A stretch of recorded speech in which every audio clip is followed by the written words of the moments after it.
What is up, everyone, and welcome back to the Biblical Hitman. It's your host, Steven. Glad to see everyone in the building today. I've got two gentlemen with me here in the fire service. This is a big episode it means something different to all of us here in the studio today. But I've got Robert Smith, I've got Chris Cottle in the room. These guys are in the fire service as well, and they've been in the fire service longer than me, so I actually look up to these guys. They're kind of like my elders in the culture and in the business that I work in as a career. But folks, if it's your first time or you're returning, you want to support the show, make sure you hit that subscribe button, like the show, share it with your friends, drop a comment down below about the things that we get into. And, you could also support us on audio platforms as well. Apple Podcasts, Spreaker, and Spotify. Those are the three main ones. But of course, we're on all podcast apps. So wherever you are, 5-star review, follow, notification bell, all those things. So you can just be aware of whenever we post episodes. We post episodes every Monday, Wednesday, and Saturday. We're working a lot over here on our side. So I wanted to do this episode with firemen. I wanted to do this episode with not only firemen, but people that have a connection into peer support, have a connection into being a chaplain for fire departments. And I'm actually really blessed to be able to sit down with these two guys because they are involved with that in their departments. And today is an episode that we're dropping on 9/11, right? 9/11 is something that took place over 20 years ago. It was something that changed the country completely. It was something that even changed the world. It affected many families, not only in the New York area, but around the entire nation and world. So it was really a crazy thing. I still remember to this day that I was in fourth grade. I saw it on the TV going on, and I couldn't really believe or put what I was seeing into reality. And I was a young kid, wasn't really thinking properly, didn't really know what was going on. But growing up now, I can see how tragic this event really was. So, but real quick, we're going to do some introductions here. Robert Smith is a chaplain for my old fire department, and he's been in the fire service for 20 years. And so, but Robert, if you could just give a little intro with yourself and let the people know who you are, what you do. My name's Robert. I've been in the fire service for 20 years. I'm currently the chaplain for our fire department. Been doing that about 10 or 11 years. Uh, we have about 325 personnel on the street. I also coordinate our peer support team as well. So we have a pretty robust mental wellness through our department. Awesome, man. And Chris, if you wouldn't mind also doing a little intro for yourself for the audience. Sure. Name's Chris Cottle. My guys call me Chappie. Been in the fire service, going on now 20, well, I just said 21, working on 22 years. I've been a chaplain for, I think, 6 or 7 years now, since 2019, early on. By the way, you did make me feel old when you said you were in fourth grade, because I was already an adult. So thanks for that. Um, but yeah, so I've been working with the chaplaincy and then helped start our mental health peer support program. And then we have now separated the two of them just so there's no overlap and it doesn't cause any issues with people. Right on, man. Right on.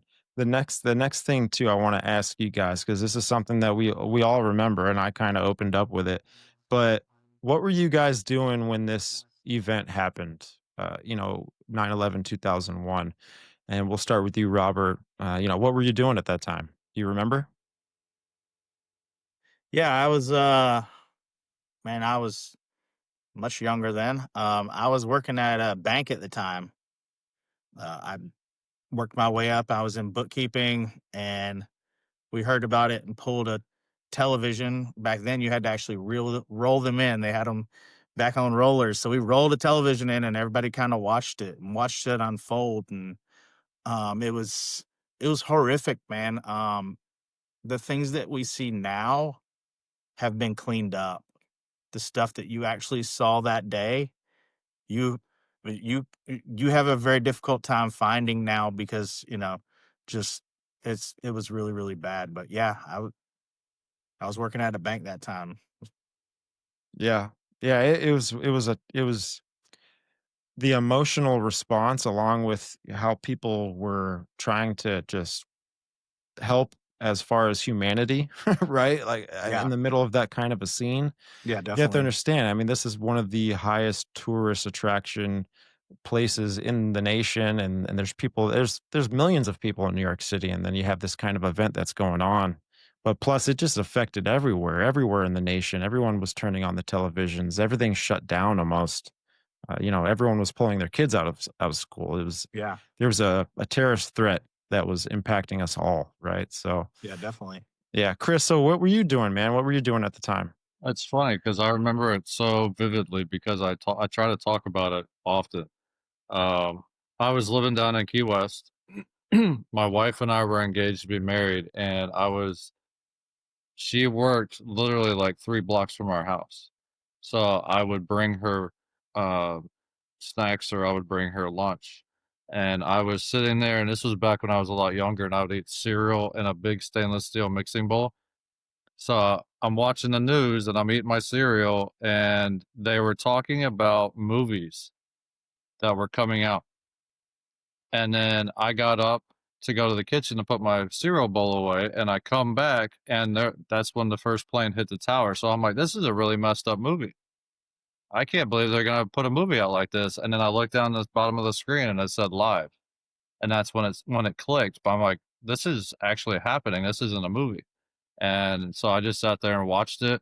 Kind of I had no real inkling at the time to be in the fire service, so I really didn't have that connection at that point. But I sat and watched just because America was under attack. And then I walked down, and my wife didn't know, or my fiance at the time. I walked over there and informed them, and then they turned on the TV, and we sat there and watched it for a while. And it was just a bad scene all around. Yeah, man, it's there was so much going, and I started doing research a little bit into who was a part of this response. And it wasn't like all these people were dispatched to it. If anything, these people were contributing their either expertise or their skills, or even just being, part of that human nature to go and help people that were in need of it. Right. This was one of the most craziest things ever in America. But from the fire standpoint, there were 121 engine companies. There were 62 ladder companies. There were 5 rescue companies. There were 6 to 7 squad companies and 27 chiefs on scene. I mean, what does this scene kinda look like, or what does it feel like to you when you hear that? And you can go ahead, Robert. We can all just kinda free panel it. I mean, so for me, coming from a department with just, 350 guys, 325-ish, I can't even wrap my head around a response like that. I mean, I don't care what your command structure is, that's gotta be just chaos. I mean, and like when you say rescue companies, we're thinking like that's an ambulance down here. No, that's a legit rescue company that's coming with everything to try to save lives. So it's just that's just so much. I mean, that's got to be what the entire department coming in together, probably calling out for resources to come and backfill their station to actually run 911 calls. So I mean, that's a ton of people, a ton of resources. I mean, just I can't even imagine trying to control that chaos, and that's just the professional side of it. You're not even thinking emotionally yet that they're gonna find their brothers and their sisters that are gonna be involved in this very shortly, if not already. So, man, it's overwhelming, it really is. Well, it's like Yeah. everything else. We don't. Most of us don't really think before we do what we're trained to do. So most of these guys and gals, if not all of them, they saw a situation and they went to work, and not to knock Robert, but not thinking about the harm to themselves or what they may find. They just went and did a job. And so one thing I want to point out, because like you said, that you were in fourth grade, I've got firefighters that I've been training for the last couple of years that were not born when this happened. And that's a weird thing to wrap your brain around for guys like me. but we actually, I've never been to New York, but we actually have pulled out the like Google Map type situation, and the mass scale of this place, you know, both the towers and the areas around affecting it, you would have to have that many people just for the span of control and the logistics that we're going to be having to happen. Like we say 27 chiefs. So, I think that was the number you said. Uh, you have to have that many people.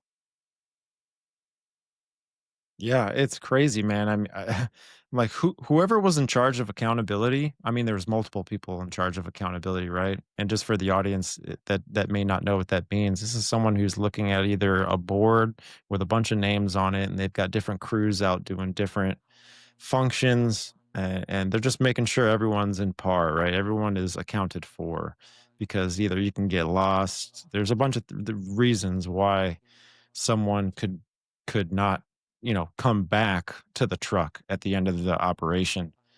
And what that I just kind of like just it like sticks a knife in my gut and turns it a little bit when I hear how many firemen. It's still speculated over a little bit. Like, we know 343 firemen passed away, and along with cops, nurses, children. I mean, just the whole spectrum, right? But there had to be 1,000 firemen from the numbers that I see from people actually that were involved saying this number. Then you've got dispatch statistics saying this. But we have to also think this, that a lot of people were responding from their homes, and they weren't on shift that day. So they were involved in this, and you just had a whole scene filled with, firefighters. And when I've been in New York City, I'm sure we've all probably been in New York City to see the memorial. It's a beautiful thing, but at the same time, it's not that big. That space is like not as big as you would kind of think it is. It's big, but when I think big, I think of like 50 acres, right? But it's not that big. It looked like maybe 20 acres, maybe 25 acres or something like that. And I think the Station 10 house is right there. And it's like all they have to do is just walk outside and see what's going on. And the amount of trucks and those numbers in that small area, it had to be just complete chaos. I can't even really wrap my mind around what it would look like. But what do you think was running through some of these guys' minds when they're going up into the towers and they're going to do a job? Yeah, I'm sure they're weighing out all the risks and making a plan. Are we doing a standpipe evolution? What are we looking at here exactly? I would imagine the information was probably slowly trickling in, and when it did, it was unbelievable. So, I mean, kind of like Chris said, I'm sure they were formulating a plan. How do we do it? What do we get in here? Are we going a floor above and coming down and running through the stairwells? Are we going to take an elevator up so far? Just there's just it's such a complex thing. I couldn't begin to imagine what going into a high rise like that would entail. I mean, it's just not something that we're used to here in Florida as much at all. But yeah, I'm sure they're formulating a plan to go in, attack a fire, or rescue people, doing both. So just it is a normal day to them, I guess, in the beginning, Right. going in to do their job. Yeah, and how much work it actually is to, especially bringing up air bottles. Oh man, If yeah, the the elevators are logistics. probably not working. No. You had probably just eaten a big breakfast that Yep, morning, you yep, know? no doubt. And at the firehouse, those breakfasts are they weigh on Protein you a little packed, bit. man. Protein packed. I seen a picture one time of a guy. He had a high-rise pack over his bottles, but then he had a hose tying off, I think it had to be 12 bottles that he had tied up over his pack as well. And he's carrying up these bottles, which probably weigh, I mean, almost 20 pounds each. Depends if you have like a 60-minute, 45, or a Oh yeah. 30-minute bottle, obviously. But it, going up those stairs, I mean, man, because we do the 110, Yeah. you know, which is for people that's doing the amount of floors that these guys were walking that day, and that is a leg burner. Oh, Like, no doubt. if anyone that's out of shape, you're done after No doubt. that. You're You're not done. working when you get there. Right, right, man. You know, and my uncle, he was actually in Jersey City when it happened. He was across the bay, or across the river right there. And he saw the first plane hit. He saw the second plane hit. And when he saw the Wow. second plane hit, he was like, "This is something's wrong here. Something is bad going on Yeah, here." for sure. So crazy, man. It's crazy. And especially with what you guys do, how this could affect a department, especially because we've lost one guy in our department on duty. You know, we had our own guys work on him, all this stuff. It was pretty bad. It changed the entire dynamics of our department. We started over, and we came up with a lot of uh, we came up with a lot of new systems so that we make sure that some of these things don't happen ever again. But just dealing with one person passing away because of the complications of the job, it destroyed our department. So I can't imagine where I would start as a peer support team or a chaplain in those times for those guys. What do you guys think about that? Go ahead, Chris. I would say that's definitely going to be a large scale scenario. Um, and one thing FDNY is not light on is chaplains. They have a lot.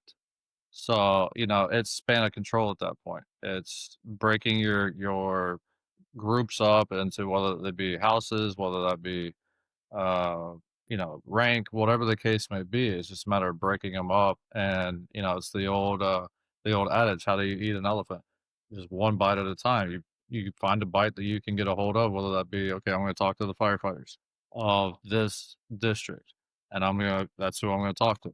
So just going through and finding a way to break it up to where you have that span of control, you have those small groups you can actually talk to, and just making yourself available. One of our good friends, Mark Goodman, he tells us all the time that our ministry is a ministry of presence. So a lot of the times when I go and talk to people, I don't talk. I sit there, and it's awkward in the beginning, but I just sit there and I'll sit next to you. I'll sit across from you, wherever you're most comfortable with me sitting. And if it feels like I need to put an arm around you, I'll put an arm around you. If you just need to cry, you need to be mad at somebody, as long as you don't hit me in the face, you can be mad at me. But it's a matter of being in that situation with that person and knowing that they have a lifeline that they can reach out for at any point in that time. So, you know, making yourself available, and that's what most of these chaplains did anyway. They were always available. Yeah, because I think the last thing that they would want, and honestly, any of us in that situation, is somebody to come in and tell them how they should act or how they should feel. We don't need that. We need somebody to come in and listen and hear what you have to say. And if they want a hug or they want somebody to sit down and cry with them, then that's what we do. Or if they want somebody to pray with them, that's what we do. At the end of the day, we check on them, we get their phone numbers, follow up with these people. They don't need to hear our plan. They just need to know that they're being heard and to validate their feelings, that what they're feeling is normal. You know, when something like that happens, not to oversimplify it, but it doesn't matter if it's one or it's 1,000. Your feelings matter and they're valid. You Right. know, somebody's hurt, but the hurt is the same. So they just need to know that it's okay to feel like they do, and that that's normal because we Hmm. don't want them to feel isolated in any way. So just validate their feelings, man, and just like he said, be there to listen because they don't need me to walk in and give them a plan and tell them how they should be acting, you know about how well that's going to go over in the firehouse. Not well at all. They Right. don't need me to come in and give them a plan. They already have one, Well, there's one you thing know? that we really enjoy is being told what to do. Right. Hmm. Exactly. Yeah.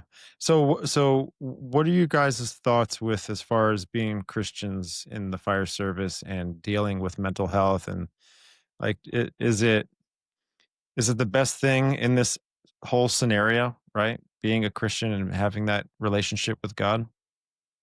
Yeah, you have your faith wherever your faith lies. Like lies in I'm a Bible believing Christian, and it's knowing that when times are tough, just like I'm mentioned the ministry of presence, and just kind of having that somebody put an arm around you.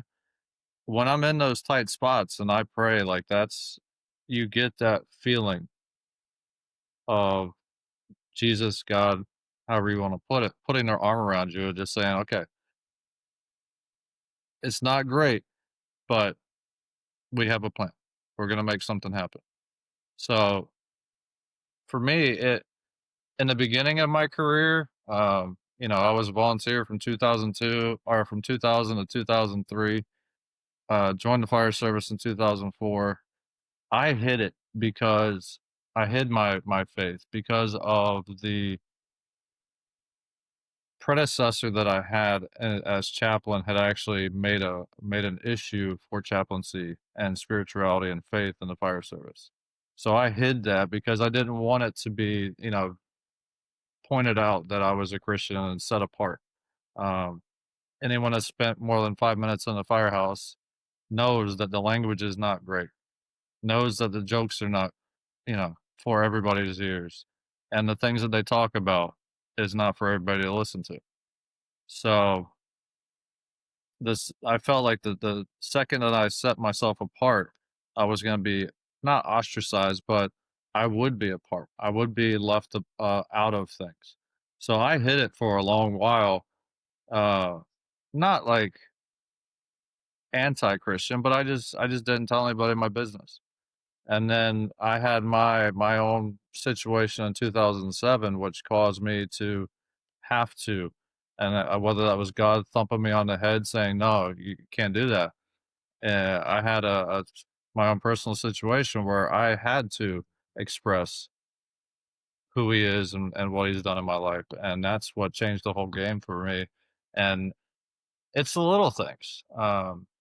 You know, I try really hard not to use a lot of the verbiage that is thrown around the fire station. And I've had people go, "Why do you not talk this way? I notice you don't say these words. Why is that?" And it just gives me an opportunity to share with them why. Hmm. Right on, man. That's awesome. Yeah. So when I became the chaplain, I'd been in the department for about 10 years. So, and for me, I think it was an easy transition because people already knew that I was different and that I lived in a different way. Uh, I didn't think I was better than anyone, you know, not that way of at all, but I was just different. Like he said, I wasn't using that language. You know, I try to excuse myself when those conversations are going on. Not always successful, not perfect, of course, but try to be different. So when I became chaplain, it was kind of it was a natural progression. People were like, "Oh yeah, no doubt. This shoe definitely fits." So it was. And when we talk about is it good for me personally, I don't know how I could go through some of the traumatic events of the job if I didn't already know that God's in control and that He's got my back no matter what, and that we're called by Scripture to be set apart and to be different. Doesn't mean that we're better. Doesn't mean, it doesn't mean those things. It's just the Scripture says that we're to be different. But if I didn't have that faith to fall back on, man, I honestly don't know how. How can someone do without it? Like where do you fall? And you and I know where they fall. They fall into addictions. They fall into alcoholism. They fall into pornography. They fall into all those addictions. And that's where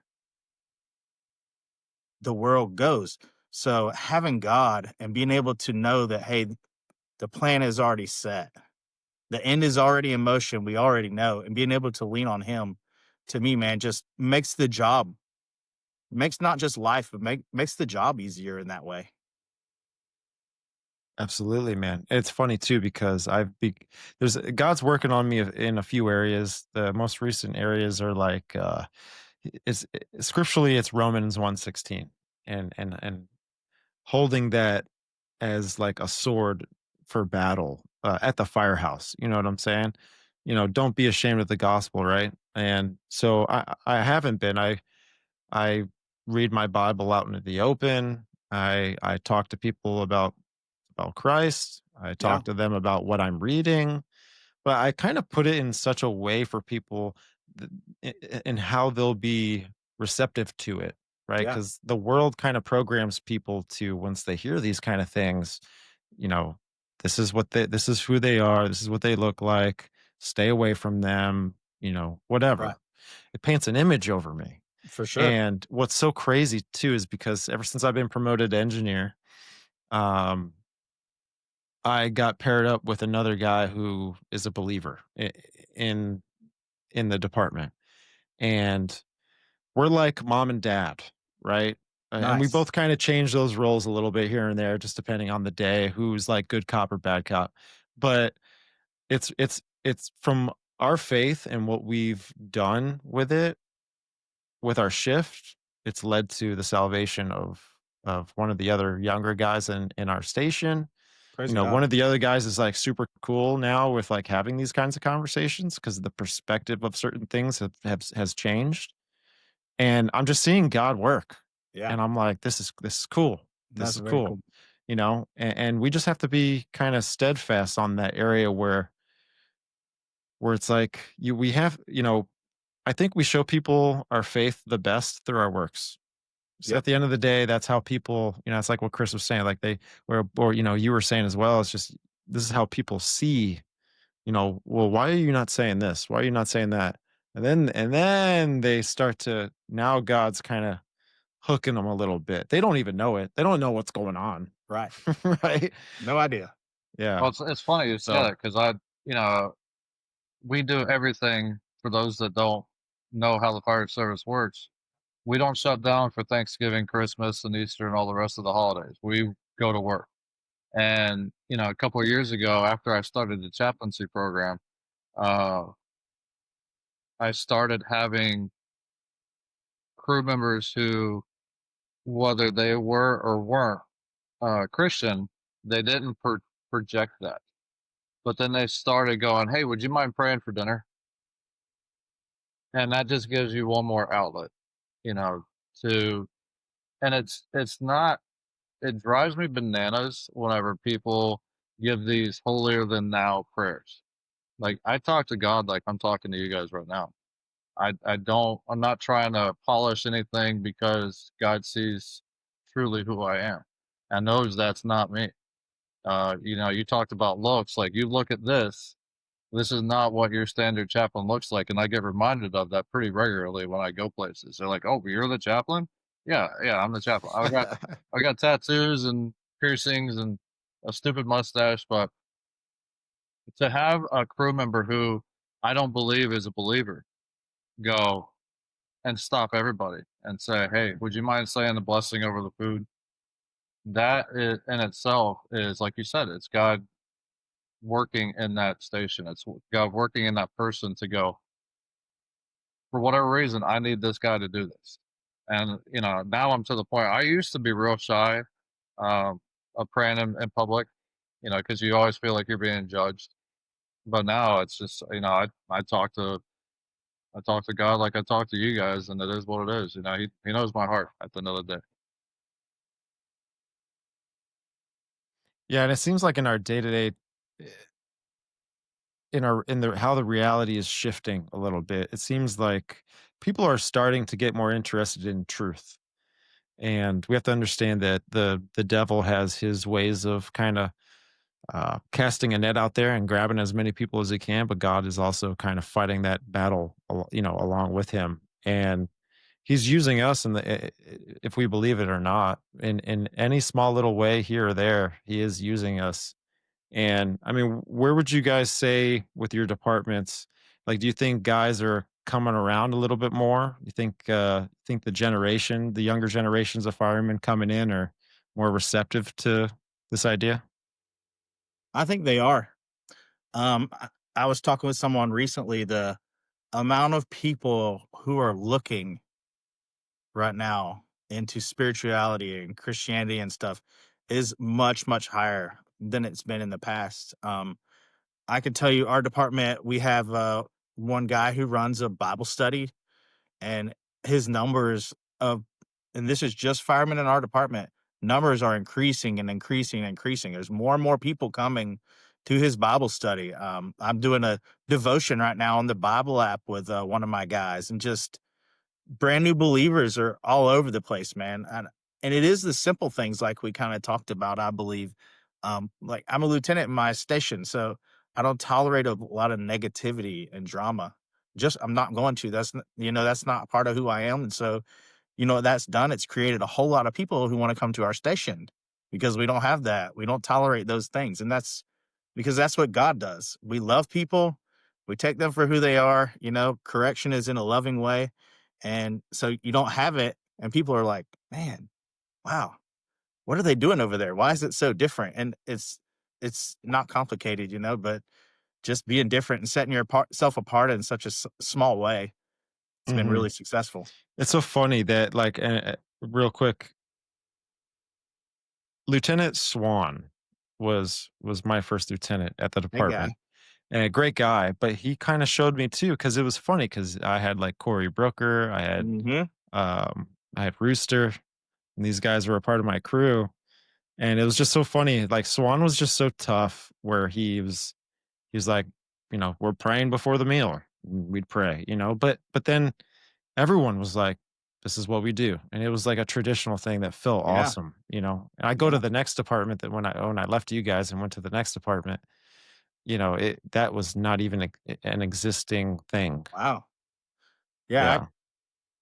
I could count on one hand, how many times I've sat down at the fire station that somebody didn't say the prayer. So Yeah. But definitely, it's cool. definitely It's a very cool. family oriented thing. I think Yeah. it's necessary. I think it I builds agree. camaraderie, and it builds, the relationships between different personalities in the firehouse, Definitely. right? Definitely. Yeah. So I do have a quick story for you on this topic. Is when I first created the chaplaincy program, I had my own situations back in 2007, 2008, but that was able to open the doors. Once my lieutenant at the time, he actually calls himself a Satanist. He's more agnostic, but he calls himself a Satanist because he knows it pushes people away. He was my champion for admin because he said, I don't believe what you believe, but I believe that you believe what you believe, and I believe in you. So therefore, I'm going to push your agenda where it needs to go. So that to me says that God can use anybody to further what God wants to be furthered. Oh yeah, man. That's actually a crazy story. I mean, God uses who he wants when he wants. Like, he's the lawmaker, he's the creator. There's nothing outside of his scope, if that makes any sense. Mhm. Definitely. But it's Yeah, always it's funny really when a we're in great. meetings and the fire chief or the deputy chief or whoever will be like, this guy came in here and he was going to bat for you, and it doesn't make sense. Right. That's wild. So what has been some of the dealing with mental health and stuff? What's been some big conflicts that you guys have faced?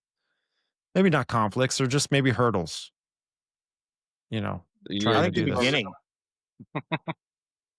this. beginning, I think, is always the hardest because, as my friend Chris alluded to earlier, the fire department doesn't like the way things are, and we don't like change either. So, uh, the beginning to me was the toughest, doing peer support and that type thing and having sit downs. People didn't know what to expect or how it was going to go. How's that going to play? I don't need to be part of that. We haven't done that for, all my years.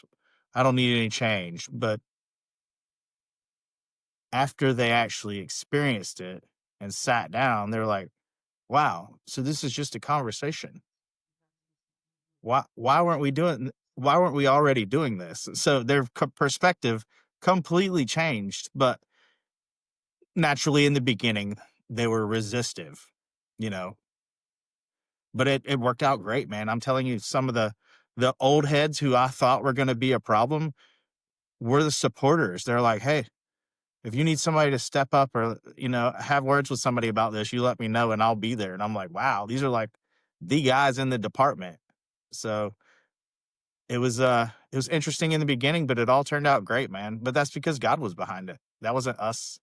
That wasn't peer support. That's God had a way to come in and take care of his people. And, so he had our back the whole time.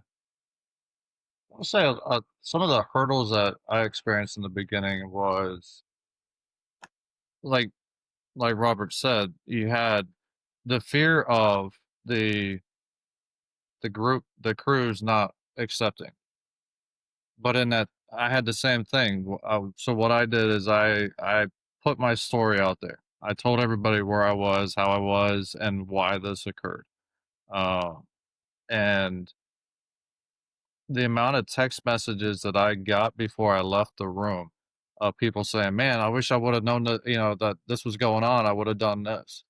But most firefighters, I feel like we don't want to have a crack in our foundation with the trauma that we're experiencing or that weakness that we imagine is actually there. So they don't talk about it. And it takes somebody to be the example to stand up in front of everybody and go, this is what I am. This is where I was. This is how things changed. And this is what I'm doing about it. And to be that person is tough. But to get out in front of it and say, here I am, this is me without any facade or anything else. The amount of text messages that I got saying, I support you, that I wish I would have known you were going through this, blah blah blah blah blah. Like, it was overwhelming. But you also have the corporate aspect of the fire service. You have the EAP programs that aren't built for us. You have therapists and counselors that aren't built for us. I'm on number 11 of counseling. I have had too many that when I tell the stories and the things that I've witnessed and the things that I've felt, they start crying. And at that point, you can't help me. And I just get up and walk away. And thankfully that Florida has the collaborative, Red Line Rescue. the collaborative that has paved the way, and they've started with training counselors how we function, what our schedules are, our vernacular, uh, how we talk to them as a person and them as a firefighter. So the collaborative's gotten out front of this ahead of time. They've started training therapists and counselors in how to interact with us and how to come and hang out at the stations and be a part. It's kind of sort of off topic, but I feel like I need to bring it up. Is when I wrote my policy, because the fire service is built on policies and protocols. When I wrote my policy, the very first line, that I'm not allowed to initiate a religious conversation, because I never want anybody to think that I'm walking up and down the hallways beating people with my 10-pound Bible until they submit, because that's not what it's about. It goes back to being available and being waiting in the wings until you're needed or until you see a need. And people will come to me and they'll talk about, their marriage. They'll talk about their kids are frustrating them, or they picked up overtime and this guy was a jerk. Like, they just talk. And that's what most of the time they just need to do. They don't need to be beat up with Bible verses. They don't need to be told that they're going to hell. They don't need to be told all this over the top Christianese of why they're wrong and how they're wrong and all these things. Like there's a point and there's a time for those things. Don't get me wrong. But a lot of times they just need somebody to talk to that sees them for who they are. And so, that's how I've developed that system to where if they come and they want to talk to me about angels, they want to talk to me about, Moses or whatever, yeah, now we can talk about it because you started, and that's your fault now. But prior to that, and I tried really hard not to be that guy that everybody doesn't want to be around or because they're afraid of offending me. Most of these guys know that they can't really offend me at this point. Well, then for us, a story like Chris's, and when you share something like that, or when you start peer support and you go in and do in a department that doesn't already have it, when you go in and you start a chaplain program or you start some kind of mental wellness plan or piece, what we experienced was it made it okay to talk about it. Because before that, when I started in '05, we were under the suck it up buttercup mentality. And we were told, I was personally told, if you can't handle that, you're not going to make it here. And that is what not just where I come from was doing, that's what the fire service was doing. That's the mentality we had. We didn't understand what we were doing. I'm not saying that's anyone's fault because it's not. But when we learned and started having a change in the fire service and started talking about the chaplaincy and God and peer support and mental health, when we started looking at those things, is what Chris said happened. People started thinking, whoa, wait a minute. We can talk about this. Somebody besides me is going through this. It's not just myself. So in my department where that really started, when it started getting active, I had people coming to me and being like, hey, I'm really glad you brought this up. I've been through this. I have attempted suicide. Multiple people who were still working. I mean, mind blowing, right? But those conversations were just not being had. And what does that cause? It causes people to feel like they're alone and they're Mhm. isolated. So it makes it worse. So just bringing those places in and having that conversation has completely changed our department to where now it's okay to stop and say, hey, man, can we talk about this? Obviously, during the job, we got to get the job done. But afterward, it's okay now to make a phone call and call a chaplain or to call peer support or to call and talk to a mental health provider. So it's been a huge change. Doesn't happen overnight, but it's been so good for us. And it's completely changed our perspective on how to deal with things and what's okay and what's not. And I'm glad to say it's not just our department. It's been changing in the fire service as a whole. Mhm. And it's so funny, Zach. I think God is the most tactical out of all of us, right? No And doubt. and sometimes a lot of people they try to put God in this box, right? Well, kind of Yep. alluding to what Chris was saying, we can try and beat them with this Bible Yeah. until submission, but that's not tactically that's going to be to give you that highest probability of success, right? No, Of faith, right? it's not And effective. it's not. We have to create, well, God almost in a way creates a gateway. He opens the door, he cracks it open for people. But that's Yeah. like the tactical way how he goes and he does it. I mean, number one too is like, I mean, suicide is a huge thing in our industry. It's crazy because it just happens at random and it Yep. happens to the people that you would least expect it the most. Yeah. And so that's one thing that God's been putting on me is where I just need to start building better and tighter relationships with people in the fire service. They may know what I believe in, but I'm not going to force it down their throat. But I'm more worried about the network between each other. I'm more worried about the relationship that we have, rather than being pulled apart or separated based off of our differences of beliefs, you know. And I think there's a level of transparency there between the both parties that you can neutralize, if that makes sense, right? Some people are not going to have the same beliefs as you, but if you can neutralize it to where it doesn't become a disgruntled thing, or they Right. don't look at you like that. That's just not what's held up over your head, right? So that's something God's been putting on me, at least. Well, and that's a tactic of the devil, right?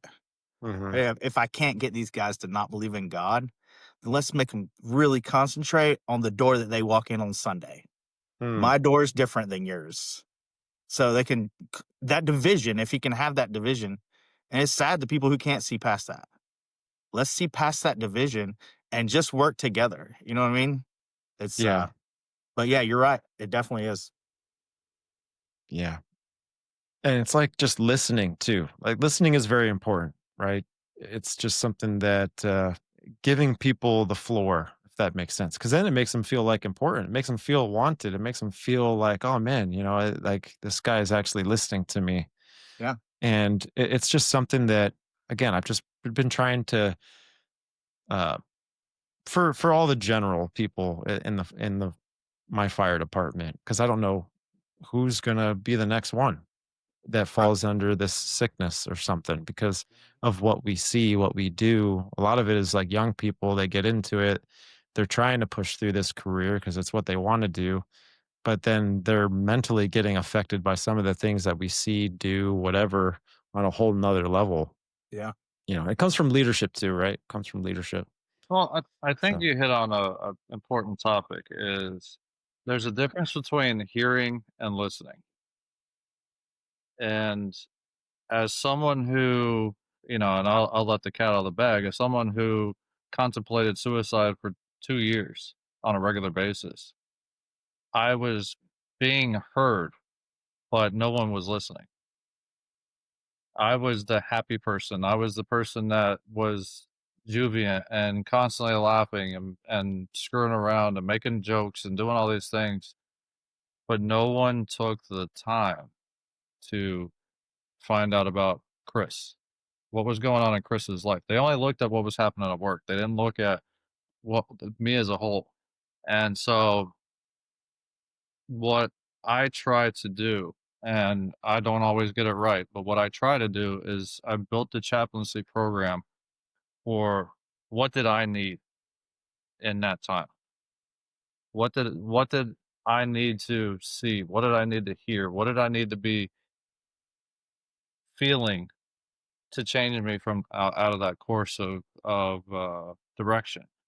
And so that's kind of where I've been pushing the program. So like the program that I run does not look like your typical chaplain program because it's built on that premise of I was that person. We've had a suicide in our department. We've had an attempt in our department that has scarred that man for life. So I try to build the program for those guys. What did they need in their problem? yeah, man, it's crazy. And just wrapping this all back into, the 9/11 tribute, it's just how long do you think it took for these guys to heal? They're still not. They're they're Yeah, still they're not. not. They won't. I have friends of You learn mine to live who with it. I have friends of mine who retired and came down here after 9/11. They did their time and they may have left early. I don't know the exact time frames, but they're still troubled by it. They're still troubled by not knowing. And I don't want to get too graphic. I don't know what your audience base is, but when you only have the idea of fingers where your buddy used to be, and that's all they were able to scrounge from the debris piles was a couple of fingers and DNA to prove that that guy existed. There's guys that are still having difficulty getting over. They don't have the closure of knowing that their brother, as a whole being at the time, is where are they? They only had a couple of items to go off of to put in the casket or to cremate or to do whatever they did with them. And to know that they they had conversations that may or may not have gone well, and then poof, they're gone a couple hours later. Think about your shift change. How many shift change have you had where you said some things because the truck's on less than 3/4 of fuel and it's got half a tank of DEF. There's no EMS gloves in there. The SCBA bottles are all half empty, and then one of the tires is flat. And then you get on to your guy, and then he goes home. But think about if that was the last time that you saw that guy, how would you talk to him differently? And that's what I think a lot of these guys are still holding on to is we never anticipate loss. We never anticipate this was the last time I'll ever talk to this person. And so for them to be able to have said something or done something or thought something and then that person be gone, that's a huge burden that some of these guys are still carrying. Yeah, man. Jeez. It's crazy. Well, you bring up the shift change thing, right? And before, we lost one of our good firefighters just from a crazy accident, man, a freak of nature. It was just um obviously things can always be prevented, but it's just happened the way it did. And when I saw him, that shift change, I gave him a hug. I said, "Hey, don't wreck an ambulance today or something," because 3 months prior to the shift change that we had, I was partners with him for almost 3 years, and we got into an ambulance wreck together, and we got into he saved my life. The way he avoided certain things, even though we were like head-on collision with another vehicle that came across the median right into us, and we're going like 65 miles an hour, lights and sirens. And I still he saved my life somehow. I just know he did with whatever he did. He saved my life. So I made this joke to him in the morning, gave him a hug, smacked him like in the shoulder or something like that, and then seeing his other buddy who was partners with him that day, seeing them hug each, it's like the morning dabs, hey, what's up, man? Whatever. Some people are more friendly than others. Let's just say that. But, but when I went home, I opened up Facebook maybe after a little nap, and I saw on Facebook people were like, send prayers, pray for the fire department. And I was like, what is happening? I look at my phone, and there's a bunch of emergency text messages. We get text messages for uh, certain level of I forget what exactly it's called, but it's like a certain code where if we need personnel to come in from off shift, this is kind of what happens. And I saw that and I was like, oh my goodness, what's going on here? And so the first person I called was, you know, my buddy who was at the time being rushed into Orlando Regional and, as a trauma alert, you know, and his phone went right to voicemail. And I was like, that's not good. And then, anyways, I got in connect with a couple other people. They told me the radio report, and I just put my shoes on, my shirt, started crying, and I started driving to the hospital. I was like, this is not good. Like the radio report is bad, you know? Yeah. Um, so I can kind of at least I have some sort of connection with what that may feel like, not maybe that's the last, and which it was the last time I saw him. I didn't see him after that unless it was in the casket. Uh, and so it was just kind of weird, it's so troubling. It's a hurdle that you can jump many times as high as you want, but for some reason the shoelace keeps snagging it or something.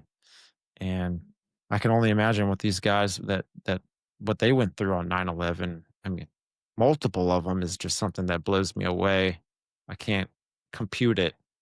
No. So, you know, Well, you hit on something yeah. that I noticed soon after peer support and the chaplaincy began is the guys started to hug more. And I was never really a hugger, but you can ask Robert. Like I hug frequently now because of that. Um, and without getting too into it, is 3 years ago I did the funeral for my firefighter. He had brain cancer and died. Had a prognosis of 6 months, made it 4, and after that, that was a thing for me. Like kind of what you were saying is, I don't know when I'm going to see these people again, and I'm not trying to be overly dramatic, but I try to. These guys are my brothers and my sisters. And there's one thing that the fire service and the military and law enforcement have in common is our relationships are tighter because we trauma bond together. And there are relationships that I will have forever because of the amount of trauma that we went through together.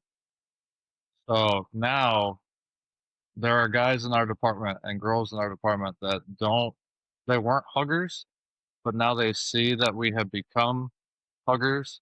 And so there's a few people that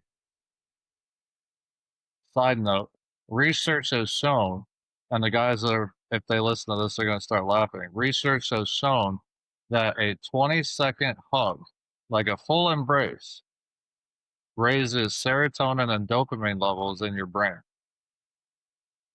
And so I believe it. I have guys that will come up to me and they'll be like, 20 seconds, bro. And I give them a 20-second hug. And, we're not sitting there going 1, 2, 3. Like, I hold Yeah. them. Have you ever heard of the Disney hug? No. No, tell I'm us about it. surprised I haven't. So, funny enough, as a character at Disney, when a child hugs you, you're not allowed to let go until they do. So, Makes Makes sense. sense. when I give these 20-second hugs, they're not 20-second hugs. They're timed until I feel the person start to release, and then I let go. But when I have guys that I've never would have expected come up to me and they tap me on the shoulder like 20 seconds. I don't know what's going on in their life. I don't know what's going on in Mhm. their day, but they feel a need to have a connection with somebody for 20 seconds to make them feel better. And, it's like, without being too cliche, if that's all the chaplaincy ever does in our department, I'm good with it. Yeah. Yeah, I agree with you, man. I agree with you. That's funny. We're Disney pass holders. So, I'm gonna Shame. start doing Me too. I Oh, yeah? Yep. Nice. No, it's worth it. It's, I was against it at first, but now I'm all in. I don't know Oh what yeah. happened to me. Same story. Same story. I've been transfigured. Yeah. Oh man. But guys, we're reaching the hour point here, and this was a lot of fun. This was this means a lot to me, and it means a lot to others out there listening that may also be encountering some sort of just mental strongholds or just things that are taking place in our mind. Our brain's made of all kinds of different chemicals, and they're supposed to perfectly communicate with each other. But no matter what it is, if it's either finances, if it's either fire department stuff, police, it could be relationship stuff, anything. There's so many things in the world that can wrap around what people interpret as trauma. So, but I do hope that this episode has, reached out to others, and I'm excited to see some of the feedback from it. I really had a good time with you guys, and so for each of you, I'll give you a minute or so. If there's any last message you'd like to share with the audience, now is the time that you can do so. I'll go first. So yeah, I just want to say thanks for the invite. I think what you're doing is great, shining this light on Christianity and the fire service and talking about mental health. The more the better, man. The more the better. I just want to also put a plug in. chaplains all over the state have come together with the Florida Firefighter Safety and Health Collaborative. Chris and I are both chaplains for the Northeast region. So if you have an issue, you can reach out to any chaplain, and we have contact information for chaplains across the entire state. So even if you're one of the guys or girls who lives in one city and works in another, your chaplain has resources to get you help where you are. So don't struggle alone. Reach out to any of us, and we're all available 24/7 to reach out and help out to our brothers and sisters in need. We don't care what patches on your shoulder; it doesn't matter to us. So God bless you guys. Well, that's what I was gonna say. So thanks. Gotcha. Well, well, since we talked about it a few minutes ago, do you mind if we just close this thing out in prayer? Let's do it, man. All I'd right. love that. Heavenly Father, I just thank you for Steve and for Robert. I just thank you for this opportunity to just share your message with the rest of the world. As we approach 9/11 tomorrow, I just pray for everyone that is on duty, everyone that is off duty, and all the memorials and all the events that are going on, that you would give all of the chaplains and all the speakers the words that you want them to say, and that you would keep everyone safe during all these events, and just give everybody a sense of calm and a feeling of comfort as they remember those that were around whenever it occurred, and that you would give the young kids that are in the fire service now a reverence and a respect for what has occurred prior to them and the people that have paved the way for them in this career. I pray that you would bless us as we go upon our days, and just watch over all of us as we go on shift tomorrow and the next day. In your son's name we pray. Amen. Amen, guys. Thank you so much, man. Again, this is the first, definitely not the last. I had a good time. It was a pleasure meeting you guys, and you know, rebranding the relationship, Robert, me and you. So this is cool. I'm excited for the future of what holds for getting you guys back on the show. But for the people that are tuning in, if you want to support the show, you know, we uh we appreciate you if you just hit that subscribe button on YouTube, like the show, share it with your friends, and drop a comment down below about anything that you agree with, disagree with. That's the best place where we get to engage with the audience. And also you could support us on audio platforms as well, Apple Podcasts, Spreaker, and Spotify. While you're there, a 5-star review, a follow, hit that notification bell, and you'll see that we post every Monday, Wednesday, and Saturday. With all that said, folks, God bless. Thank you for tuning in. Go see you next time.